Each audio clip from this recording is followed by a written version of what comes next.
We are here at CPAC 2025 with Tiffany Smiley from Washington State. Thanks for making the trip all the way to Washington, D.C. To talk to the Daily Signal. Yes, I'm from the real Washington. Yes.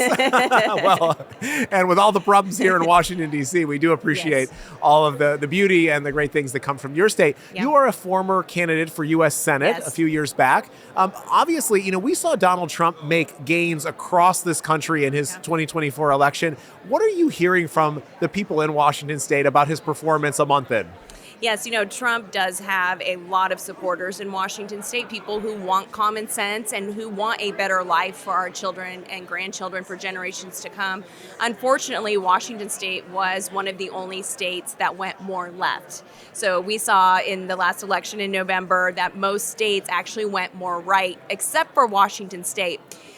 But I truly believe it's not that all is lost. I think what we are going to see is sort of what we saw in our country, where the pendulum was going so far to the left and so insane with policies and agendas that the American people stood up and said enough is enough.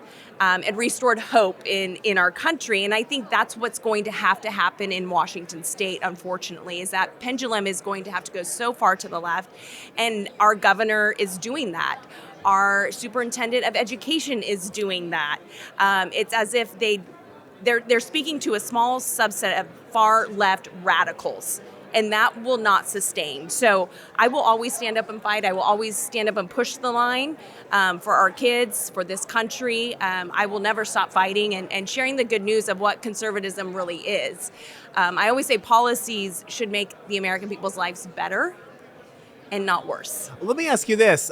You obviously have an optimistic approach and attitude. So what gives you that sense that you can turn things around, particularly when you have situations like Washington voting overwhelmingly against, for Kamala Harris in the case of the 2024 election? Do you see pockets of either resistance to those left-wing ideas, or are there conservatives that are maybe part of the farm team who will be the next generation of leaders? Yeah, I believe there are conservatives that are a part of the farm team, and that's what I'm excited about. I was never really involved in politics. I'm a farm girl from Washington State. I was the first in my family to graduate with a bachelor's in science degree. So really kind of came from nothing, but always believed in the American dream at my core. Sold cherries at the farmer's market to raise money, showed steers for 4-H. That's the bedrock of who we are in this country. I think what's happening in Washington State, and perhaps it's happened in our country to some degree, is there's a lot of apathy in voting. So in Washington State, what you see, and what I certainly saw in my Senate race, is a lot of individuals just didn't vote because they don't believe their vote counts, or they vote and they just see the same thing happening over and over again, or they fight for these initiatives and they stand up and use their voice, but then they see a governor override everything and follow these radical ideals. And men and women's sports, that's okay in Washington State. They're looking to take George Washington off of our Washington State flag. Just radical, crazy ideas. And that really creates an apathy. There's also the Parental Bill of Rights, where now our governing majority is trying to roll back and saying, well, no, parents, you don't really have rights. You don't need to be notified if your child's sexually assaulted. I mean, like crazy stuff, right? So that breeds apathy in the voting community, and more people need to vote in this country as well. But that has to change. We have to restore that bedrock that your voice and your vote does matter. Yes. And it makes a difference. It certainly does. I mean, and if we don't have people, you can't be apathetic. I mean, you need to take a stand.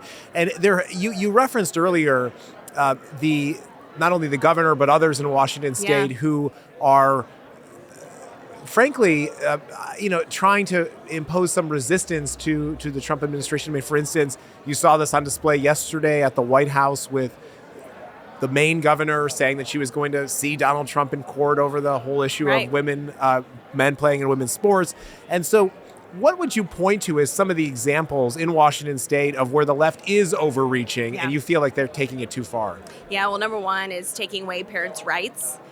They believe that a 13-year-old child should be able to make their own medical decisions. And again, they're trying to change the language to say that if your child's sexually assaulted or involved in some sort of crime, that parents aren't notified for 48 hours. Total insanity. They believe that men are allowed to play in women's sports. They still are standing by that. In fact, our superintendent of education just came out recently, a couple days ago. So I say to President Trump, let's withhold their funding. Then Washington State doesn't get funding, because we have to stand up, like, for women, for girls. And I always say, if this is the party, if the Democrats are the party that stand up for women and girls, they're doing the exact opposite. I was a recipient of Title IX. Sports was a big part of my education and my opportunity to chase the American dream. And I just, it's hard to believe what's happening in our country, or in Washington State, but I love what's happening in our country, because I think that gives a lot of people hope in some of these states like California and Oregon, Minnesota, Washington, Maine, that there is someone fighting. Yes. Yeah. And it can get better. Yeah, well, and certainly the American people are looking for somebody to fight for them. Yes. Tiffany, tell our audience how they can follow your work and what it is that you have going on in the future. Is there another race in your future, or are you going to be focused on other issues? Yeah, I don't think I'll run again at this point, but it did open my eyes to the impact that we can make. And I will continue to help other candidates. I will continue to fight in blue states. I always say, let's push the line. We can't give up. We can't quit. I'm from New York, yes. So I understand. So anyone can follow me at endeavorpac.com or Tiffany Smiley on my social media and join me in the fight. I'm often on media and talking and sharing these issues and bringing people along with me. So people can follow me there. Well, you have no easy task in a blue state, but we need people like you doing the work, advocating for conservative values and the principles that we believe in. So, Tiffany, thanks for spending time with the Daily Signal today. Yes, thank you so much.